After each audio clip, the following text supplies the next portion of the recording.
فصل في المتقابلات.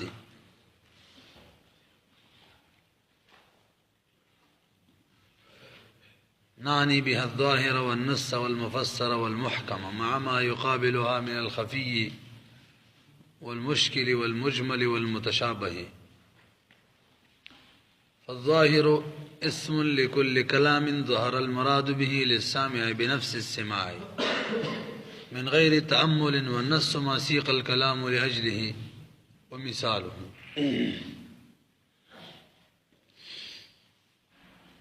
وليس يبدأ درين تقسيم شروع کی هدینا مخ کی دو تقسیمات شو. اول تقسیم کی څلور اقسام په اعتبار د وضع سره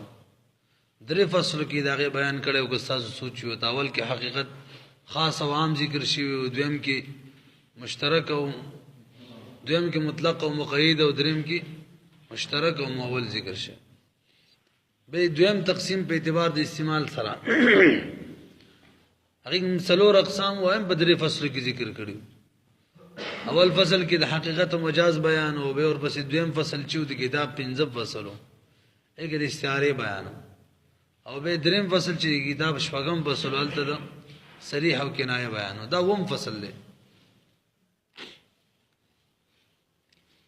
په دې دریم تقسیم چې دا په اعتبار د ظهور او د خفا سره د دې کې اته اقسام دي. څلور د ظهور دي او څلور اقسام د خفا دي. یعنی یو لفظ چې کله معنا ورکوي نو معنا به ظاهر وي کنه خفي وي. که ظاهر وي نو د هغې به څلور اقسام روځي او که خفي د هغې څلور اقسام روځي. د ظاهر دپاره په اعتبار د ظهور سره چې کوم څلور اقسام دي هغې کې غدا دي ظاهر، نص، مفسر، محکم. او د خفا په اعتبار سره څلور اقسام خفي، مشکل، مجمل او متشابه. دې پوه شئ مولوي صاحب ستا ذهن ته به سوال راځي چې څلور تقسیمات دي. اول تقسیم و یا دویم تقسیم دی یا څلورم په هغې کې متقابلات نه دي ذکر کړي خو د دریم تقسیم کې متقابلات ذکر کړي دي. دا دریم تقسیم دلته چې کوم کېږي دا اوس همې کې دویم تقسیم دی. هلته وایي د دویم تقسیم کې متقابلات ولې ذکر کړي سوچ هم شته که نه؟ هغې جواب دا دی مولوي صاحب مخکې تقسیمات چې وو د دې اقسام خپل منځ کې یو بل سره ضد وو. خاص عام ضد وو داسې وه که نه؟ عام د خاص و د مشترک او دغه شان د مؤول ضدین خپل منځ کې. وروسته به راشي څلورم تقسیم چې دی هغې اقسام هم یو بل خپل منځ کې ضدین دي. دویم تقسیم چې حقیقت د مجاز ضد او مجاز د حقیقت صریح د کنایې، کنایې د صریح ضد و. خو دا کوم اقسام دي څلور وړه دې دا د یو بل ضد نه دي. صحیح رایې پکې دا راکړه ظاهر چې دی نص سره جمع کېږي، نص مفسر سره جمع کېږي، مفسر محکم سره جمع کېږي. نو په نورو کې د متضاد موجود ضد خپل منځ کې دیو کې نه و، لہذا دیو کې د هر یو دپاره خپل خپل ضد راوستلو او به رسېدلی که نو ته وګورې فصل فی المتقابلات. تقابل څلور اقسام دي که تاسو چې ته ویلي یو تقابل المتنافیین دی. تقابل المتنافیین یو ته ویل کېږي تقابل المتضایفین، یو ته تقابل العدم والملکه وي، یو ته تقابل الضدین وي. تقابل المتنافیین چاته ویل کېږي چې دوه شی نه یو کې نفي بلکې اثبات وي لکه انسان او لا انسان. کوم ځای کې چې نفي او اثبات وو هغې منځ کې د نفي او د اثبات منځ کې تضاد دی که نه دی؟ تقابل دی. تقابل ته څه نوم ویلی کېږي؟ تقابل المتنافیین. نفي اثبات نفي کوي او نفي اثبات نفي کوي. دویم نمبر دی تقابل المتضایفین. تقابل د متضایفینو تضایف نه تضایف ویلی کېږي دوی هغه شیونه چې د یو تعریف د یو تعقل تصور کول موقوف په بل باندې لکه پلار او زوی یو پیژندل په بل موقوف دي که نه؟ پلار بالا پیژني چې زوی، زوی بالا پیژني چې پلار وي. نو پلار زوی نه دی او زوی پلار نه دی، خپل منځ کې چې نسبت وکړي ښه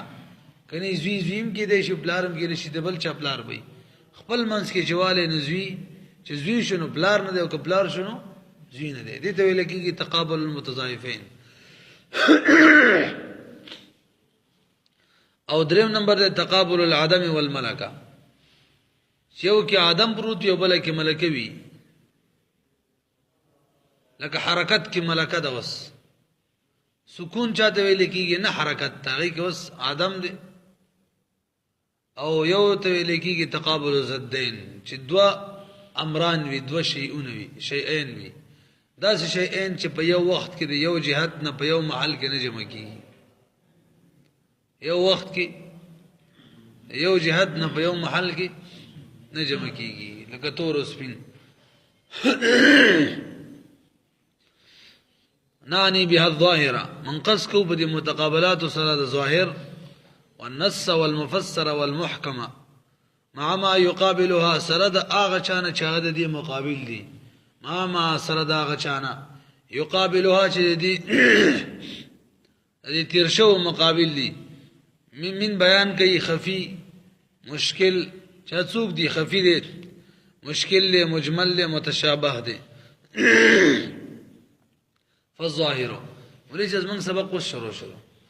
ظاهر تعریف بکې ظاهر شاته ویل کی او به اور بس د نس تعریف کوي او به تفریعات کوي یعنی مثالونه ولا بیانې بس انتهي آسان سبق دی ظاهر د ظهور نه د ظهور ښکارا کېدل ته ویل کیږي لغت کې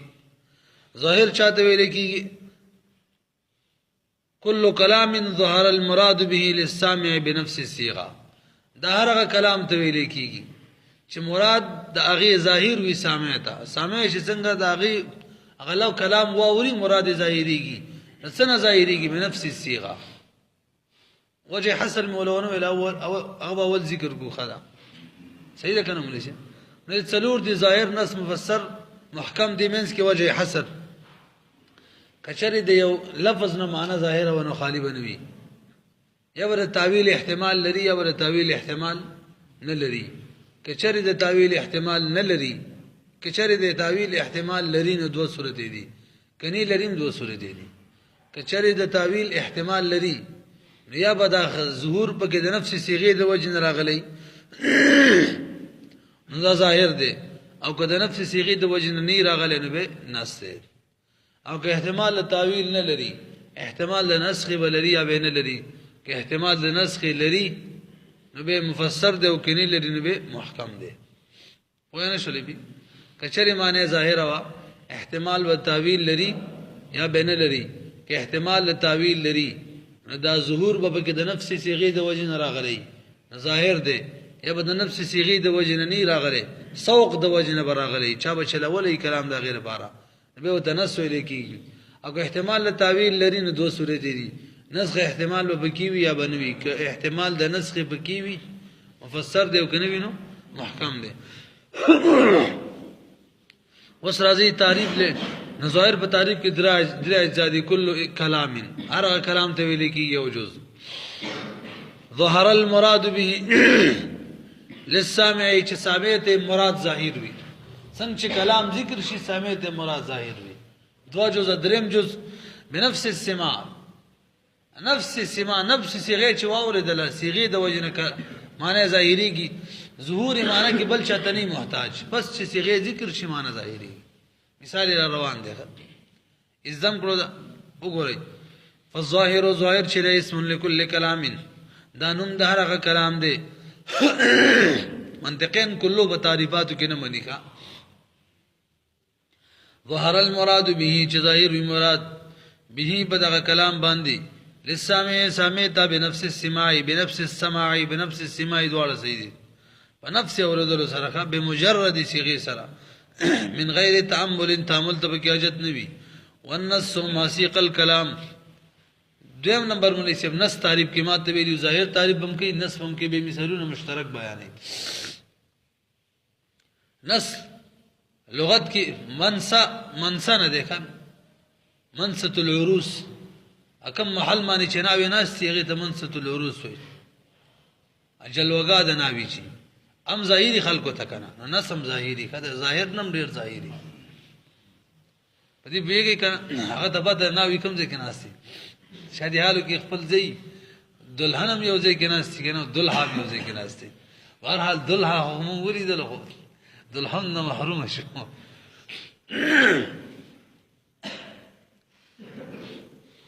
نو او اصطلاحي تعریف یې سره ما هغه کلام ته ویل کېږي سیق الکلام لاجله ما هغه مقصد ته ویل کېږي سیق الکلام لاجله ما هغه معنی ته ویل کېږي چې کلام د هغې د پاره چلولی شوی وي وینا شولې به مولوي صاحب ما هغه معنی سیق الکلام چې کلام چلولی شوی وي دوه لاجله د هغې د پاره چلولی شوی یعنی کلام د هغې د پاره راوړلی شوی والنص ما هغه مقصد او بیان ته ویل کېږي سیق الکلام چې کلام چلولی شوی وي لاجله د هغې دپاره یعنی قصد پکې د هغې وي ومثاله في قوله تعالى أحل الله البيع وحرم الربا فالآية سيقت لبيان التفرق بين البيع والربا مولوي صاحب کفارو ویل کفارو چې لکه بیع او سود یو شان دی بیع کې پیسې ګټل وي او سود کې ګټل وي بیع کې مبادله المال بالمال وي سود کې مبادله المال بالمال وي لہذا یو ته جایز ویل یو ته ناجایز ویل دا ټیک نه دي دواړه یو شی دي الله دا کلام راوړلو دا غو د رد لپاره یعنی مقصد د کلام رد دا غو دی نو څه وایي احل الله البيع څنګه یو شان دي بیع خو الله حلاله کړې ده حرم الربا او ربای حرام کړی دا نو کلام یې څه لپاره راوړلو د سود او د بیع منځ کې د تفریقې لپاره کلام راوړو دا څه شول اوس نشغه کلام د دې لپاره راوړل شو او د سره یو معنا ظاهر شوله چې لکه یو معنا ته په نفس صيغه سره معلومه شوله چې بیع حلال ده او سود حرام دی حلال کړی دا الله پاک بیع حرم الربا او سود حرام کړی دی نو معلومه شوله نه اگر کدی لپاره کلام نه دی راوړی خو معلومه ده شوله ظاهرا چې بیع حلال ده او سود حرام دی او مقصد د کلام دراوړو سره هغه تفرقه ده فرق بیانول دي د سود او د بیع ترمنځ خیالم ده کنه دې مولوي صاحب ته هم چې لکه ولاړې بس د پکې څه ولګوه ما کلام سره پر راوړو پکې ولګوه خو ظاهر ته څه معلوم شوله چې ولاړم دي دا ظاهر دی ښه خیالم ده کنه هلکه زید مې ولیدو ډېر بازار کې ولاړو دا کلام ما سره پر راوړی زید مې ولیدلو دا څه شو اوس نس شو بازار کې ولاړو ظاهر دی پیږي پې که نه جی ازم دا لکه دا موبایل ډېر مزیدار دی یار زما مخې ته چې پروت دی دا کلام یې سره پر راوړو دا موبایل ډېر مزیدار دی دا اوس نس شو ما مخې ته چې پروت دی دا ظاهر شو پیږي پې که نه واستش مثالونه دي که آسان سبق دی ورته وګورئ ومثاله في قوله تعالى أحل الله البيع حلال کړی د الله پاک بیع او حرم الربا او الله پاک سود حرام کړی دی فالآیة سیقت لبیان التفرق دا آیات چې دا چلولی شوی دی د پاره د بیان د تفرقي جدایي راولي بین البیع والربا د بیع او د ربا ترمنځ آیات د دغې لپاره چلولی شوی دا اصل کې رد دی د آیات چې دی کې رد دی لما د هغې دعوی ادعاه الکفار کومه دعوه چې کفارو کړې وه هغه څه دعوه وه مینې بیان کوي چې هغه من التسویة یعنې هغه تسویه وه بینهما د سود او د بیع ترمنځ حیث قالو کفارو ویلي انما البیع مثل الربا هلکه بیع خو د ربا په شان ده که نه یو ته حلال او بل د حرام دا څه حساب دی وقد علم خو د دغه کلام د څه لپاره راوړلی شوی دې نه معلومه شوله یو بله معنم بل مقصدم وقد علم او معلوم شلو حل البيع حلال والی د بیع و حرمت الربا او حرمت د ربا معلوم شو بنفس السماع په نفس اوریدلو د صیغې سره څنګه چې صیغه واورېدله نو حلال والی د بیع حرمت د ربا معلوم شو فصار ذلك نصا في التفرقه نو دا آیات چې دا نص فی التفرقه فتفرقه کی جدائی کی د ربا او د سود بیع ترمنځ ظاهرا ظاهر شروع فی حل البیع و حرمت الربا په دې خبره کې چې بیع حلال ده او حرام ده ربا وكذلك قوله تعالى فانكحوا ما طاب لكم مولوي سے پوه شولې بکنه دای آسان ده سبق ډیر آسان دی بل مثال اوري الله پاک فرمایي فنکحوا نکاح کوي ما طاب لكم من النساء مثنى وثلاث ورباع کم چې مخوخي د خزونه یو کوي دو کوي درې کوي څلور کوي یو خو مخکې ذکر شوی دی کنه دو کوي درې کوي څلور کوي فإن لم تعدلوا څنګه دی فواحده او ما ملکت به یو کوي دا آیات کې مقصد د آیات چې کوم دی غا تعدد بیانول دي د نکاح ترمنځ یعنی دا بیانې چې تاسو په نکاح کې تعدد کولای شئ کا دوا او درې او څلور کولای شئ مقصد د آیات دغه دی خدای معلومیږي چې نکاح جایز هم ده معلومیږي کنه نو آیات دې د بار اورې دې چې لکه تعداد په نکاح کې جایز دی سیق الکلام د دقه د بار دی کلام دې لپاره چلولای شوی دا به څه شي نسب شي او نکاح جایز ده د خپل معلومیږي د څه شو نفس فن کې هوی چې ویل نکاح معلومه شو وګورئ وكذلك في قوله تعالى وكذلك قوله تعالى دغشان یعنی څنګه چې مخکې د الله تعالی په آیات کې نص او ظاهر موجود دغشان په دې آیات کې موجود دي فنکحوا نکاح وکي ما خذ سرا طاب لكم چې تاسو د خوخي وي من بیان کې څو کرا د خوخي من النساء د خزونه چې تکم خوخي مسنا دو وثلاث او درې ورباع او څلور سیق الكلام لبيان العدد دا کلام د عدد د بیان د لپاره چلولې شوی دی چې لکه عدد پکې جایز دی خو جدید اطلاق نفن کې هونی کا وکي معلومه شول چې نکام جایز ده وقد علم الاطلاق دې کنه کې بل اطلاق او معلومه شول د اطلاق نه وقد علم الاطلاق او اطلاق هم معلوم شو اطلاق ویل کېږي یعنی اباحت د نکاح چې نکاح جایز ده په دې پوه شئ مولوی صاحب اطلاق معنی جواز ده خیر اطلاق ویل کېږي کلاول یو شی چې حرام لري بند او چې حلال شي کلاو شي او بالشر والاجازه وقد علم الاطلاق والاجازه بنفس السماع او معلوم شلو اطلاق او اجازت په نفس اوریدلو د صيغه صرفن کیو سره فصار ذلك دا آیات چې داو ګرځیدل ظاهرا ظاهر فی حق الطلاق اطلاق په حق د اطلاق کې ظاهر دی چې نکاح جایز ده او نصا فی بیان العدد او نص په بیان د عدد کې وكذلك قوله تعالى لا جناح عليكم ان طلقتم النساء ما لم تمسوهن بل مثال اوري مليسيب چې قرآنی آیات وی او ظاهرم بکی او نسم بکی الله پاک فرمایي لا جناح عليكم پتا سمانه چې ګنا نشته ان طلقتم النساء کشریتاسو خذل طلاق ورکي ما لم تمسوهن او تفرضوا لهن فريضه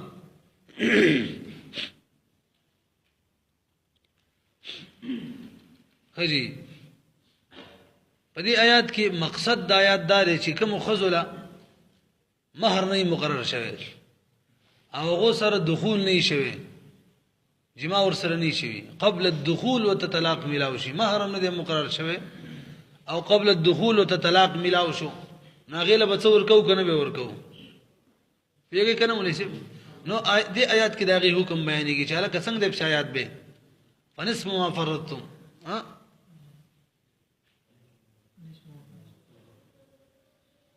لا جن ان طلقتم ما لم تمسوهن فريضه ومتعوهن الموسع دغه شی دی که فنصف ما فرضتم نه دی تاسو مثلا معلومه ده کوم زنانه ته چې طلاق قبل الدخول ملاو شي او مہر او تنی مقرر شوی هغه له متعور کو دا ته معلومه ده کنه او که مہر او ته مقرر شوی او قبل الدخول طلاق ملاو شي نو به نصف مہر وي دا مثلا ده معلومه ده او که مہر او ته مقرر شوی او دخول وشي نبه کامل مہر وی او یا خاون مرشي او که مہر او ته مقرر شوی او دخول کوم دا صورت مو ویلو مہر نه مقرر شوی او دخول وشي دا څلورم صورت ده نبه به محرمي سلوي اسه مسلې دي کنه دی آیات کې مولوی صاحب داولنی حکم بیانې چې مہر نه مقرر شوی او دخول هم نه شوی نو څول پکار دي متعول پکار ده امتهن آیات دا غیر پاره چلاولې شوی دی مقصد د آیات دغه حکم بیانول دي خو دې نه دا معلومه شوله مولوی صاحب چې مہر نه مقرر شوی نکاح کیږي الله پاک څه وایي طلاق ته ملاو شو مہر نه طلاق له ملاوي کی چې نکاح شوی کنه بل ان طلقتم کچری تاسو طلاق ورکړي نه پته لګي طلاق کار د چا دی دا سړو دی کا مستقل سره په طلاق کې خځې اجازه غوښتل وغیرہ ته هیڅ ضرورت نشته نو نسته په حکم د هغه خځه کې چې هغه ته طلاق ملاو شي قبل الدخول او مہر ورني مقرر او ظاهر دی په دې کې چې خاون په طلاق کې مستقل دی مہر نه غیر هم نکاح کیږي په دې ورسېدلې دا شرط ولګي چې مہر باندې مرکوما به هم نکاح کیږي ښه شرط فاسد دی شرط چې کله فاسد وي به ور سره باطلېږي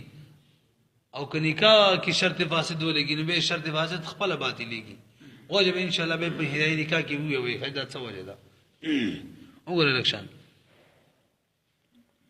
وكذلك قوله تعالى لا جناح عليكم گناہ نشتره پتا سمانی ان طلقتم کچری تاسو طلاق ورکی خیلم ده کنه دې معلومه شول چې خاون په طلاق کې مستقل لئن نساء خزدا ما لم تمسهن تر سوچ تاسو غو سره جما نه کړي او تفریدوا لهن فریضه او تاسو الله مہر نه مقرر کړي نو به مولا طلاق ورکول شي نص فی حکم من دا آیات چې دا نص ته په حکم دا غچا کې لم يسمى لها المهر چې مہر غیر بارنی مسمى شوی وظاهر ظاهر دی په استبداد الزوج چې خاون مستقل بالطلاق وطلاق کې ولې چې دا شان خبره ده کنه او تفریض له دې آیات په سبب رسو څنګه دي امته او شریک راځي کنه وظاهر دا آیات ظاهر دی په استبداد الزوج چې خاون مستقل په طلاق کې خځې اجازه ته ضرورت نشته لري واشاره الى ان النكاح بدون ذكر المهر يصح دیات کی اشاره د دې خبره ته چې نکاح بغیر د ذکر د مہر نه ایسه هو صحیح کیږي وكذلك قول عليه السلام من ملك ذا رحم محرم منه وثق عليه نص في استحقاق العتق القريب وظاهر في ثبوت الملك له وليس بل مثال اوري اوس د حدیث مثال پیش کړي نبی علیہ السلام فرمای من ملك ذا رحم محرم منه وثق عليه څوک چې خپل ذا رحم محرم مالک شو باغ آزادیږي ذا رحم معنی چې رشتہ دار وي محرم دا چې رشتہ دار وي چې همیشه لپاره حرام وي بها رشتہ دار مطلب ورور دې خور دې خیر دې کنه همدغه شان ترور دې تری دې او ترزوی تر راټول شتو کې راځي خو محرم چې همیشه لپاره حرام وي هغه صرف خور ده داسې ده کنه او ترور ده مور خور ده وغیرہ یا مور ده نیا ده لور ده دا چې کوم د همیشه لپاره حرام دي دواړه شرط طریقه زارحم به هم رشتہ به محرم به هم کله رشتہ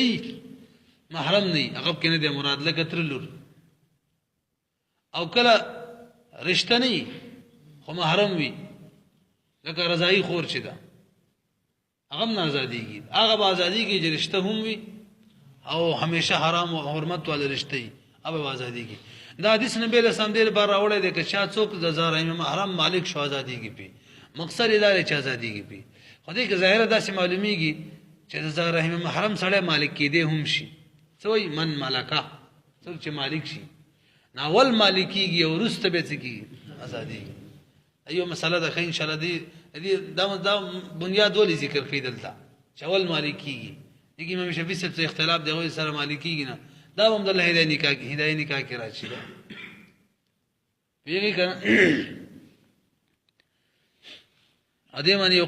باب القسم قسم کې ودارا شي یمین په باب کې یو سری قسم وخړلو چې زبر زاریم محرم تقریبا دسه قسم دي چې زبا د پلار مالکی کوم نه دسه دي پلار یې واخستلو ډایرک په ازادي کې کنه حانس شو کنه شو انا بیان شو اول مالک شروع ست آزاد شو شوافی وینه دي انس څنګه سره مالکیږي نه وای ډایرک ازادي وګورئ مولوی صاحب وكذلك قول عليه السلام دغه شان د نبی علیہ السلام قول لمن ملک څوک چې مالک شي زارحم محرم زارحم محرم منه چې د زارحم محرم وي وتقالی بدم ان ازادي کې نص دعا حدیث نص فی استحقاق الاتق اتق القریب شئت قریب په استحقاق د اتق قریب کې یعنی قریب سره چې دا مستحق جوړیږي د آزادۍ